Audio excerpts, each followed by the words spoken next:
You think you know what freedom costs? Wait until you see what two brothers were willing to sacrifice for it, because what happens next will change everything you believe about the power of an unbreakable bond. The morning mist clung to Whitmore Plantation like a shroud, but in the slave quarters, two 17-year-old boys were already awake, their identical faces etched with determination that would have terrified their master had he known what was brewing behind those dark eyes. Elias pressed his palm against Samuel's, their secret ritual since childhood. "Today," he whispered, his voice barely audible above the distant rooster's crow. Samuel nodded, his grip tightening. They had planned this moment for 3 years, ever since the day they watched their mother sold away like livestock, her screams echoing across the cotton fields until distance swallowed them whole. The twins moved with practiced silence through their morning routine, but today every gesture carried weight. Elias slipped the stolen map fragment into his shoe, a piece of parchment that had cost them 2 months of saved food, traded to a literate house slave who risked a beating to sketch the route north. Samuel tucked the small knife deeper into his waistband, its handle worn smooth by countless nights of nervous handling. "Boys, get moving!" The overseer's voice cracked like a whip across the quarters. They emerged into the grey dawn, joining the stream of bodies heading toward the fields. But as they passed the tool shed, Elias caught Samuel's eye and gave an almost imperceptible nod toward the woods beyond the tobacco barn. The plan was simple in its audacity. During the midday meal, when the overseers retreated to the shade and the field hands scattered to find relief from the brutal sun, the twins would slip away. Not together, that would be too obvious. Samuel would create a distraction near the main house while Elias disappeared into the forest. Then Samuel would follow, using a route they had memorized during countless nights of whispered planning. As the sun climbed higher, painting the plantation in harsh light and deep shadows, the brothers worked side by side in the cotton field, their hands moving automatically while their minds raced through every detail of their escape. They had studied the patrol patterns, memorized the locations of the hunting dogs, and identified 3 different routes to the river where they would steal a boat. "Elias," Samuel murmured as they bent over the same cotton plant, "if something goes wrong—" "Nothing will go wrong," Elias cut him off, but his voice carried a tremor that betrayed his own fears. "If it does," Samuel insisted, "promise me you'll keep going. Don't come back for me." Elias's hands stilled on the cotton bolls. The very idea of leaving his brother behind felt like tearing away half his soul. They had shared everything: beatings, hunger, dreams of freedom, the weight of their mother's final words. "Take care of each other." "I promise," Elias lied, knowing that Samuel was making the same false promise in return. The morning stretched endlessly, each minute crawling by like an hour. Around them, other slaves worked in the oppressive heat, unaware that 2 among them were about to attempt something that could get them all killed. The master's retribution for escaped slaves was swift and brutal, designed to crush any thoughts of rebellion in those left behind. When the dinner bell finally rang, the twins exchanged one last look. In that moment, 17 years of shared existence passed between them. Every secret, every fear, every desperate hope for a life beyond these fields. Samuel walked toward the main house, his steps steady, despite the hammering of his heart. Elias melted into the crowd, heading for the shade, then veered toward the tobacco barn when no one was looking. Behind the barn, hidden from view, Elias paused for just a moment. The forest stretched before him, dark and promising and terrifying. Somewhere in those trees lay either freedom or death, and he was about to find out which. He took his first step toward the woods, then another, each footfall carrying him further from everything he had ever known. Behind him, he heard Samuel's voice raised in apparent distress near the main house, the distraction beginning exactly as planned. But as Elias reached the tree line, a sound made his blood freeze, the deep, menacing bark of the tracking dogs, followed by the overseer's shout of alarm. Their escape had been discovered, and the hunt was about to begin. 50 bounty hunters are about to learn that chasing shadows might be more dangerous than they think, because these twins have something their pursuers never expected, and it's about to turn the entire hunt upside down. The plantation erupted into chaos as Master Whitmore's voice boomed across the grounds like thunder. Every man, every dog, every gun, I want those boys found before sunset, or you'll all answer to me. Elias pressed himself against an oak tree, his chest heaving as the sounds of pursuit grew louder behind him. Through the forest canopy, he could see torches being lit even in broad daylight, their smoke rising like signals of war. The baying of bloodhounds sent ice through his veins. Those dogs knew his scent as well as they knew their own names. 3 miles away, Samuel crouched in a drainage ditch beside the main road, water seeping through his clothes as he listened to the thunder of approaching hoofbeats. His distraction had worked too well. Instead of buying Elias a few precious minutes, it had triggered an immediate manhunt that would bring every bounty hunter in 3 counties down on their heads. The first riders appeared through the dust, hard men with harder eyes, their horses lathered from the urgent ride to Whitmore Plantation. Samuel recognized the leader, Jake Morrison, a bounty hunter whose reputation for brutality was matched only by his success rate. The man had never lost a runaway, and the scars on his hands told the story of those who had tried to resist capture. "Split into groups of 5, Morrison barked to the assembled hunters. "These boys know this land, but they don't know what's waiting for them out there. Johnson, take your men north toward the river. Williams, sweep east through the tobacco farms. I'll head west with my group. If they're smart, they'll try for the mountains." Samuel's heart sank as he realized the scope of the hunt. 50 men, all experienced trackers, all motivated by the substantial reward Whitmore had surely posted. But as he listened to Morrison's orders, a spark of hope flickered in his chest. The bounty hunter was thinking like a white man, assuming the twins would follow predictable routes toward known safe havens. He and Elias had spent years studying not just the land, but the minds of their oppressors. They knew how bounty hunters thought, how they moved, where they expected runaways to go, and they had planned accordingly. Deep in the forest, Elias heard the dogs getting closer and made his first crucial decision. Instead of running further into the woods as expected, he doubled back toward the plantation, using a creek bed to mask his scent. The move was counterintuitive, dangerous, but it would buy him precious time while the hunters searched in the wrong direction.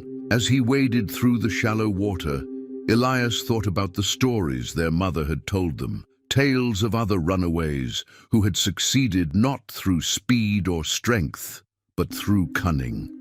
"The master thinks he owns your body," she had whispered during those long nights in the quarters, "but your mind belongs to you alone. Use it."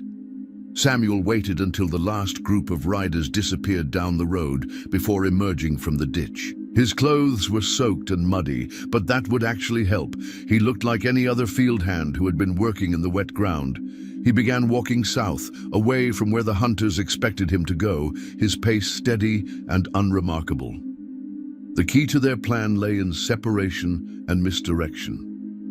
While the bounty hunters assumed the twins would stay together, Elias and Samuel would lead them on 2 different wild chases, always staying 1 step ahead, always thinking 3 moves beyond their pursuers. As the afternoon wore on, the hunt intensified. Dogs howled in the distance, their voices echoing through the valleys as they followed false trails and old scents. Gunshots rang out sporadically, hunters firing at shadows, their nerves frayed by the elusive quarry. Morrison's frustration grew with each passing hour. His dogs had lost the scent at the creek, and his men were reporting nothing but dead ends and false leads. These weren't ordinary runaways stumbling blindly through unfamiliar territory. These boys were playing a game, and they were playing it well. "Sir," one of his men called out, riding hard toward Morrison's position, "we found tracks heading toward the Jameson farm, but they just disappear." Morrison's eyes narrowed. In 20 years of hunting runaways, he had never encountered anything like this. Most escaped slaves were driven by panic and desperation, making them predictable.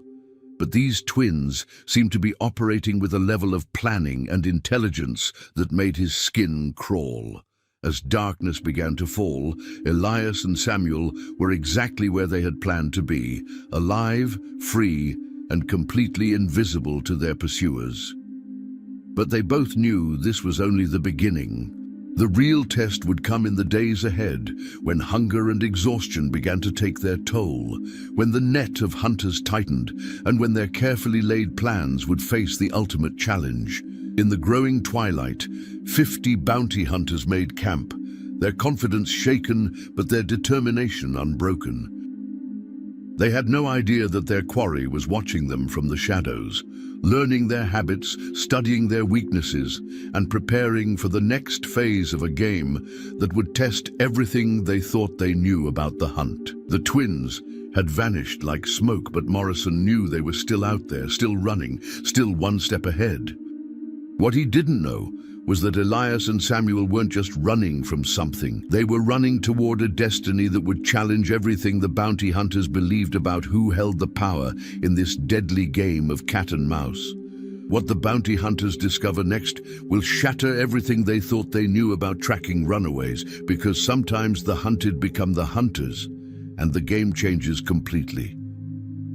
3 days into the hunt, Jake Morrison stared at the map spread across his makeshift table, red pins marking every false lead, every dead end, every moment his experienced hunters had been outmaneuvered by 2 teenage slaves. The pins formed a pattern that made no sense, scattered across 50 miles of territory with no apparent logic or destination. "It's like they're ghosts," muttered Tom Williams, one of Morrison's most trusted men. His horse had thrown a shoe chasing phantom tracks that led nowhere, and his pride was as bruised as his backside. Morrison's jaw tightened. In the distance, other bounty hunters were setting up camp, their conversations growing more heated each night. 50 men, all expecting to split a substantial reward, were beginning to question whether these particular runaways were worth the effort. Some were already talking about giving up, returning to easier prey. But Morrison had built his reputation on never giving up, never letting a runaway slip through his fingers. These twins had made it personal. What Morrison didn't know was that Elias and Samuel were closer than he could imagine. Close enough to hear every word of his frustrated planning sessions, close enough to count the bullets in his gun belt, close enough to steal food from his supplies while he slept. The twins had discovered something their mother's stories had only hinted at. The Underground Railroad wasn't just a network of safe houses and sympathetic conductors. It was also an intelligence network, a web of information that flowed both ways. And right now, that network was feeding them everything they needed to know about their pursuers. Elias crouched in the hayloft of an abandoned barn, watching through a crack in the boards as a group of bounty hunters made camp in the field below. He had been there for 6 hours, memorizing their routines, learning their weaknesses. The leader, a scarred man named Peterson, had a habit of checking his pocket watch every 15 minutes. Another hunter favored his left leg, probably an old injury that would slow him down in rough terrain. 2 miles away, Samuel was having a very different kind of encounter. He had found the Underground Railroad, or rather, it had found him. "You're one of the Whitmore twins," said the elderly black woman, who had appeared seemingly from nowhere as Samuel sheltered in a root cellar. Her voice carried the authority of someone who had guided dozens of runaways to freedom. Samuel nodded, his hand instinctively moving toward the knife at his waist. "Easy, child," she said, raising her hands peacefully. "Name's Ruth. I've been watching you and your brother dance around these hunters for 3 days. Impressive work, but you're going to need help if you want to make it to Canada." "How do you know about my brother?" Samuel asked, his voice barely a whisper. Ruth smiled, revealing gaps where teeth had been knocked out years ago. "Because I've been watching him too. Right now, he's in Peterson's barn, learning everything he can about that group of hunters. Smart boy, but he's taking unnecessary risks. Samuel's eyes widened. The Underground Railroad's intelligence network was more sophisticated than he had ever imagined. "Here's what you need to know," Ruth continued, pulling a small piece of paper from her apron. "Morrison's getting pressure from the other hunters. They want to split up, cover more ground. If that happens, you and your brother will have a real chance to slip through." She handed him the paper, a crude map showing safe houses, danger zones, and most importantly, the locations of every bounty hunter group. "But there's something else," Ruth said, her expression growing serious. "Word is that Whitmore's posted a $1,000 reward, dead or alive. That kind of money is going to bring in hunters from as far away as Virginia. You boys stirred up a hornet's nest." Samuel felt his blood chill. $1,000 was more money than most people saw in a lifetime. It would bring every desperate, violent man in the region down on their heads. "There's a way out," Ruth continued, "but it's going to require something most runaways can't manage. You're going to have to stop running and start hunting." "What do you mean?" "These bounty hunters are used to chasing scared, desperate people. They're not used to being stalked, studied, outmaneuvered by someone who knows their business better than they do. You and your brother have already proven you can do it. Now you need to take it to the next level." Ruth reached into her apron again and pulled out a small vial of liquid. Skunk oil mixed with other things. One drop on their supplies, their saddles, their clothes, and their own dogs won't be able to track them for days. Turns the hunters into the hunted. Samuel stared at the vial, understanding flooding through him. They weren't just going to escape. They were going to dismantle the entire hunt from within. "Your brother needs to know," Ruth said. "There's an old oak tree with a lightning scar about a mile north of Peterson's camp. Leave a message there. He'll find it." As Ruth melted back into the shadows as silently as she had appeared, Samuel felt something shift inside him. For the first time since their escape began, he wasn't just running from slavery, he was actively fighting it. That night, as 50 bounty hunters settled into their camps, confident that morning would bring fresh leads and better luck, they had no idea that their quarry was moving among them like smoke, learning their secrets, preparing to turn their own methods against them. The hunt was about to become something none of them had ever experienced before, a war fought in shadows, where the weapons were intelligence and cunning, and where 2 teenage slaves were about to teach 50 experienced hunters what it really meant to be outmatched. The bounty hunters wake up to discover their worst nightmare has come true, but what they don't realize is that this is only the beginning of a masterpiece that will leave them questioning everything they thought they knew about power. Morrison jerked awake to the sound of chaos erupting throughout the camp. Men were shouting, dogs were howling in confusion, and the acrid smell of something foul hung heavy in the morning air. "What in hell?" Morrison stumbled from his bedroll, his eyes watering as the stench hit him full force. "Sir!" Williams came running, his face pale with panic. "The dogs, sir! They've gone mad! They won't track anything, won't even come near us!" Morrison looked around the camp in growing horror.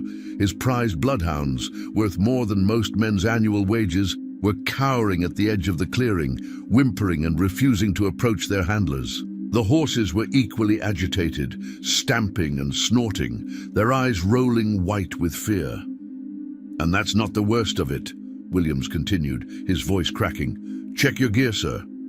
Morrison rushed to his saddlebags and immediately recoiled. Everything he owned, his clothes, his weapons, his food supplies, reeked with a smell so powerful it made his eyes stream. Around the camp, other hunters were making the same discovery, their curses filling the air as they realized the scope of what had happened. "How?" Morrison demanded, though part of him already knew the answer. 3 miles away, Elias and Samuel crouched in a thicket, watching through stolen spyglasses as the bounty hunters' carefully organized hunt dissolved into chaos. They had spent the entire night moving from camp to camp, using Ruth's skunk oil mixture to contaminate supplies, saddles, and anything else the dogs might use to track them. "Look at Peterson's group," Samuel whispered, pointing toward a distant camp where men were stripping naked and trying to wash their clothes in a creek. Elias grinned, the first genuine smile he had worn since their escape began. Mother always said the best weapon against a bully is making him look foolish. But their satisfaction was tempered by the knowledge that this was only a temporary victory. The hunters would adapt, find new dogs, replace their contaminated gear. The twins had bought themselves time, but they had also escalated the conflict to a new level. "Morrison's not going to give up," Samuel observed, watching the lead bounty hunter pace furiously around his ruined camp. "If anything, this will make him more determined." "Good," Elias replied, surprising his brother. "Let him be determined. Angry men make mistakes." As if to prove Elias's point, Morrison was already making his first error. In his rage, he began shouting orders that split his forces even further, sending small groups of hunters in different directions without proper coordination. The careful, methodical search pattern that had been their greatest strength was dissolving into a scattered, desperate chase. "Sir," one of Morrison's men approached cautiously, "maybe we should consider..." "Consider what?" Morrison snapped. "Giving up? Letting two slave boys make fools of us? I've got a reputation to maintain." "But sir, the other hunters are talking about pulling out. This isn't normal runaway behavior. These boys are different." Morrison's eyes narrowed as he stared into the forest where he knew his quarry was hiding. "Different how?" "They're not just running, sir. They're fighting back. And they're winning." The words hung in the air like a challenge. Morrison had built his career on the assumption that escaped slaves were driven by panic and desperation, making them predictable and ultimately catchable. But these twins were operating with a level of strategic thinking that challenged everything he believed about the natural order. "Double the reward," Morrison said finally. "Send word to every hunter from here to Richmond. $2,000 for these boys, dead or alive."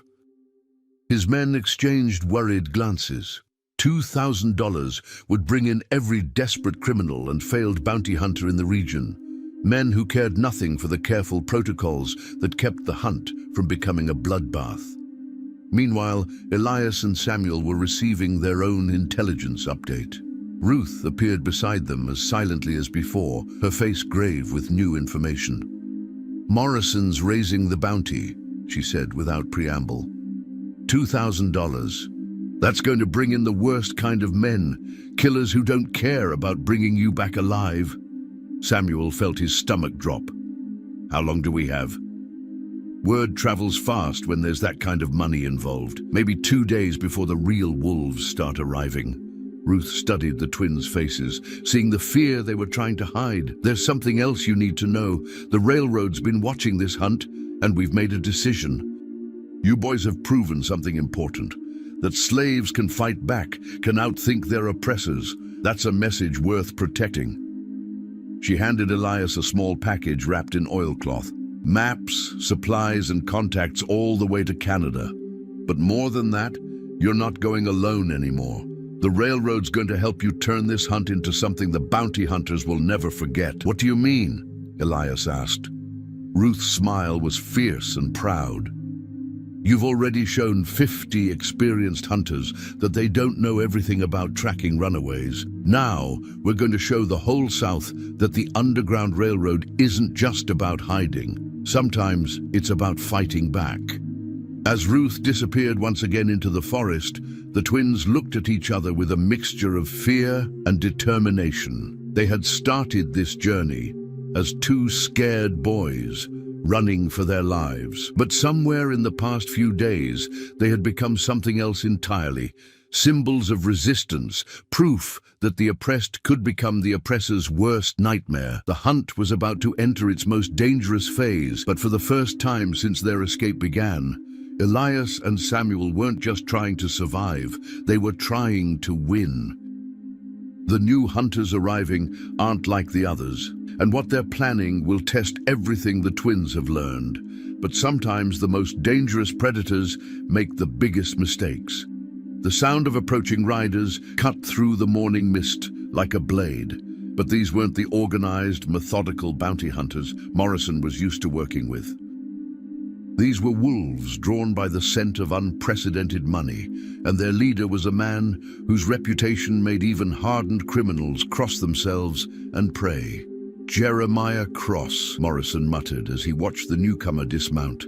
The man was tall and lean, with pale eyes that seemed to look right through whatever they focused on. His clothes were black from head to toe, and the twin Colt revolvers at his hips had never failed to find their target. "Morrison," Cross said, his voice soft as silk and twice as dangerous. "Heard you're having trouble with a couple of boys." "They're not ordinary runaways," Morrison replied, hating how defensive he sounded. "They've got help, organization.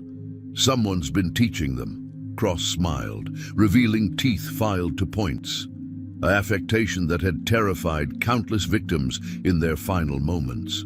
"Don't matter who's teaching them. Dead men don't learn new tricks."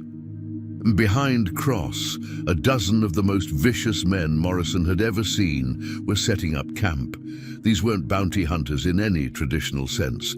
They were killers who happened to hunt people for money. The distinction was important, and Morrison was beginning to realize he might have made a terrible mistake by raising the reward. "The deal was dead or alive," Cross continued, checking his weapons with practiced ease. "I prefer dead. Simpler that way." 2 miles away, Elias and Samuel watched the new arrivals through their spyglasses, their blood running cold as they recognized the type of men they were now facing. "These aren't bounty hunters," Samuel whispered. "These are murderers." Elias nodded grimly. They had been playing a game of chess with Morrison and his men, using intelligence and cunning to stay ahead. But Cross and his wolves didn't play chess. They played a much deadlier game where the only rule was survival.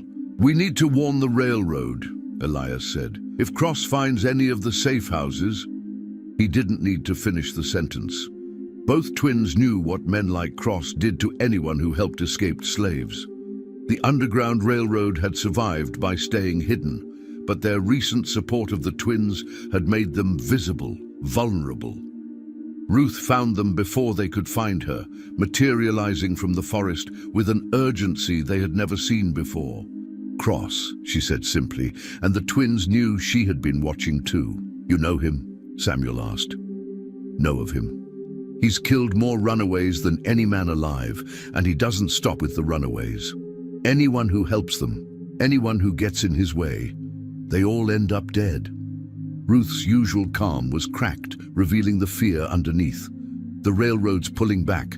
We can't risk our network for 2 boys, no matter how brave they are." Elias felt something cold settle in his stomach. "You're abandoning us. We're protecting ourselves," Ruth replied, but her voice carried shame. "Cross doesn't just hunt runaways, he hunts the railroad itself. If we keep helping you, he'll follow the trail back to our safe houses, our conductors, our families." Samuel understood, even as his heart broke. The Underground Railroad had helped hundreds of slaves reach freedom, and they couldn't sacrifice that network for 2 boys, no matter how symbolic their escape had become. "But," Ruth continued, reaching into her pack, "that doesn't mean we're leaving you defenseless."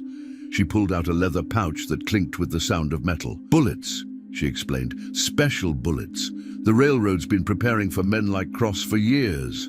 Elias opened the pouch and found a dozen rifle cartridges, each one marked with strange symbols. "What makes them special?" he asked. "They're blessed," Ruth said seriously. "By every preacher, every root doctor, every wise woman in the railroad.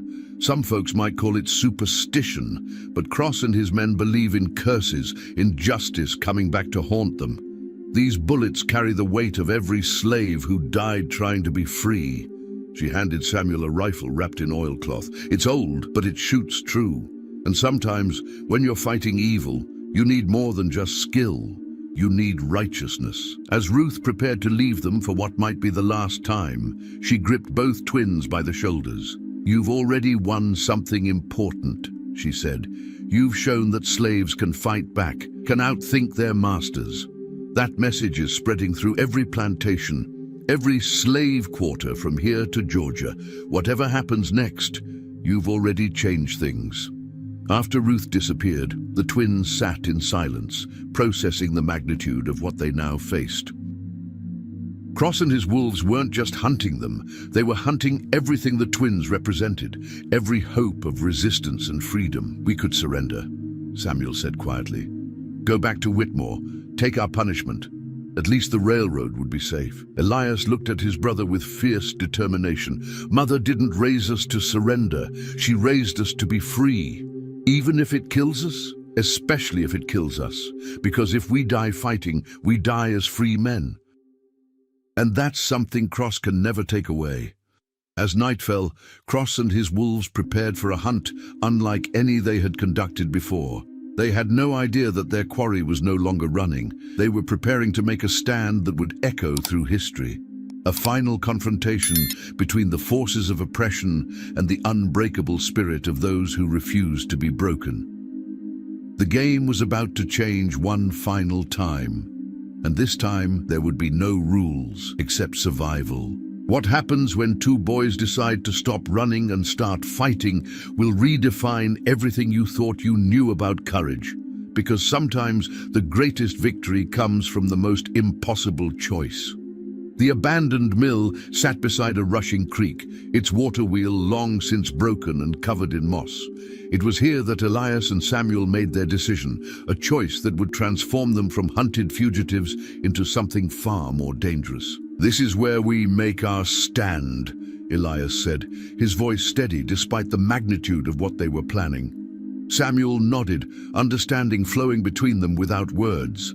They had spent 6 days running, hiding, outsmarting their pursuers, but Cross and his wolves had changed the game. These weren't men who could be outmaneuvered or confused. They were killers who would never stop, never give up, never show mercy. The twins had two choices: run forever, always looking over their shoulders, or turn and fight with everything they had. They chose to fight. "Cross will come at dawn," Samuel observed, studying the approaches to the mill through their spyglass. "He likes to attack when people are still groggy, still hoping it's all a bad dream." "Then we'll be ready for him," Elias replied, checking the blessed bullets Ruth had given them. The rifle was old but well maintained, and they had enough ammunition for a sustained fight. As they prepared their defenses, the twins worked with the synchronization that only came from a lifetime of shared experience. Elias positioned himself in the mill's upper level, where he would have clear sight lines in all directions. Samuel took the ground floor, where he could control access to the building and provide backup if needed. But their real advantage wasn't in their positioning or their weapons. It was in their understanding of what they were fighting for. Cross and his men were motivated by money and bloodlust. The twins were fighting for something far more powerful: the right to exist as free human beings. "Elias," Samuel called softly from below, "if this goes wrong—" "It won't go wrong," Elias interrupted, but his voice carried a tremor that betrayed his own fears. "If it does," Samuel continued, "I want you to know that these have been the best 6 days of my life. For 6 days, we've been free men. That's more than most slaves ever get." Elias felt tears sting his eyes, but he blinked them away. There would be time for emotion later, if there was a later. As the night wore on, they could hear Cross and his wolves making camp less than a mile away. The sound of their laughter carried on the wind, cruel and confident. These men had never failed to capture their quarry, never met resistance they couldn't overcome. They were about to learn that there was a first time for everything. "Movement," Samuel whispered as the first grey light of dawn began to filter through the trees. Elias peered through a gap in the mill's upper wall and saw them, 12 dark figures moving through the forest with predatory grace. Cross led them, his pale eyes scanning the mill like a wolf studying its prey. "They're surrounding us," Elias observed, his voice calm despite the hammering of his heart. "Good," Samuel replied. "That means they can't escape when we start shooting." The twins had learned something important during their days of being hunted. Fear was a choice. They could choose to be terrified by the approaching killers, or they could choose to focus on what needed to be done. They chose focus. Cross raised his hand, and his men stopped moving, taking positions around the mill. For a long moment, the only sound was the rushing of the creek and the distant call of a mockingbird. "Boys!" Cross called out, his voice carrying easily across the clearing. "I know you're in there. Come out now, and I'll make it quick. Keep hiding, and I'll make it last all day." Elias and Samuel exchanged a look. They had expected threats, intimidation, the usual tactics bounty hunters use to flush out their quarry. What they hadn't expected was the offer of a quick death. "We've got a counter-offer," Elias called back, his voice ringing with surprising authority. "You and your men turn around and ride away, and we won't kill you all." The silence that followed was profound. In all their years of hunting runaways, Cross and his men had never heard anything like it. Escaped slaves making threats, speaking with the confidence of free men. Cross's laughter, when it came, was like the sound of breaking glass. "Boy, you've got spirit, I'll give you that. But spirit don't stop bullets." "No," Samuel called out, "but righteousness does." What happened next would be talked about in slave quarters and underground railroad safe houses for generations to come.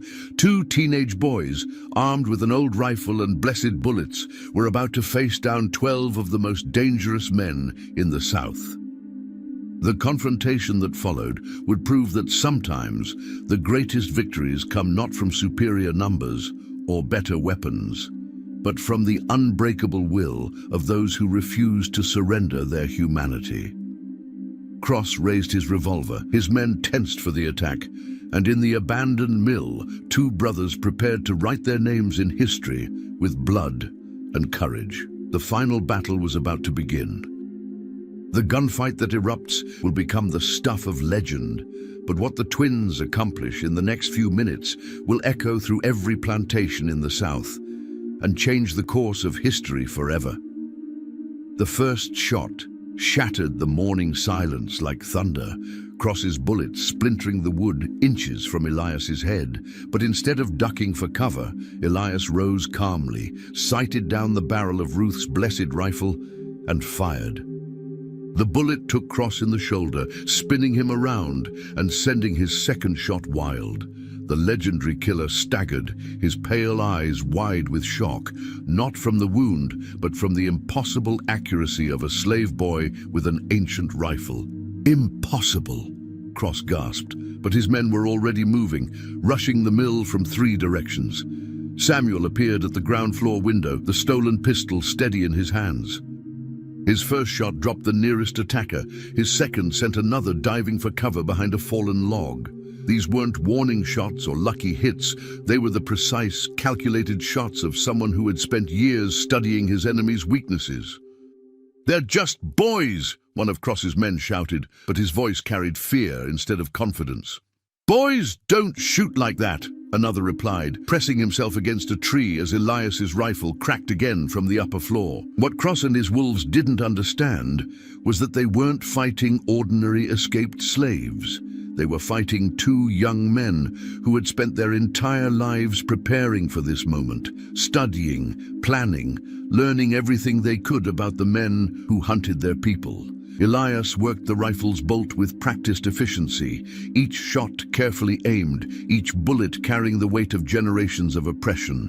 When he fired, he wasn't just shooting at Cross's men. He was shooting at every overseer who had ever raised a whip, every master who had ever sold a child away from its mother, every system that had tried to convince him he was less than human. Samuel moved through the mill's ground floor like a ghost, appearing at different windows, firing, then disappearing before return fire could find him. His movements were fluid, confident, the movements of a free man defending his freedom. "Fall back!" Cross ordered, his voice tight with pain and growing panic. "Regroup at the tree line!" But as his men tried to retreat, they discovered something that chilled them to the bone. The twins weren't content to simply defend their position. They were hunting. Elias had slipped out of the mill's upper floor and was moving through the forest canopy, using branches and shadows to stay invisible while he stalked Cross's men from above. Samuel had circled around through the creek bed, coming up behind the attackers who thought they were safely hidden. "Where are they?" Cross demanded, his shoulder bleeding freely as he tried to maintain control of a situation that was spiraling beyond his comprehension. "I don't know, sir," one of his men replied, his voice shaking. "They're everywhere and nowhere. It's like fighting ghosts." The truth was simpler and more terrifying. Cross and his wolves were experiencing what every slave had felt for centuries, the helpless terror of being hunted by an implacable enemy. The roles had reversed, and the hunters had become the hunted. Elias's rifle spoke again from somewhere in the trees, and another of Cross's men cried out, clutching his leg as he fell. Samuel's pistol answered from a completely different direction, forcing the remaining attackers to scatter like leaves in a windstorm. "This is impossible," Cross muttered, his legendary composure finally cracking. "They're just slaves. They're supposed to be afraid." But fear was exactly what Elias and Samuel had left behind. In choosing to make their stand at the mill, they had crossed a line that could never be uncrossed. They were no longer running from slavery. They were actively destroying it, one bullet at a time.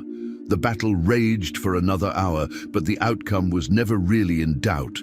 Cross's men, accustomed to hunting terrified, desperate runaways, found themselves completely outmatched by two young men who fought with the precision of trained soldiers and the fury of the righteously oppressed. When the smoke finally cleared, Cross found himself alone, his men either dead, wounded, or fled into the forest. He knelt beside the creek, his shoulder throbbing, his reputation in ruins, staring up at two teenage boys who had just accomplished the impossible. "How?"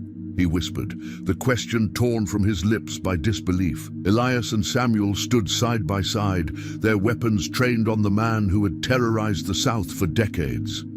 They looked older somehow, transformed by the crucible of battle into something harder, more dangerous. "You want to know how?" Elias said, his voice carrying an authority that made Cross flinch. "We stopped believing we were slaves. Once you do that, everything changes." Samuel stepped forward, his pistol never wavering. "You can go back and tell Morrison, tell Whitmore, tell anyone who'll listen. The age of hunting slaves without consequences is over. We're not running anymore. We're fighting back." Cross struggled to his feet, his pale eyes filled with something he had never felt before, genuine fear. "This isn't over," he said, but the words sounded hollow even to him. "Yes, it is," Elias replied. "For you, for Morrison, for every man who thinks he can hunt human beings for sport. We just proved that slaves can fight, can win, can be free. That message is going to spread through every plantation, every slave quarter, every underground railroad station from here to Canada." As Cross stumbled away into the forest, broken and defeated, the twins stood in the morning sunlight, finally and truly free. They had won more than just a battle. They had won a war that had been raging in the hearts and minds of enslaved people for generations. The hunt was over, but the legend was just beginning.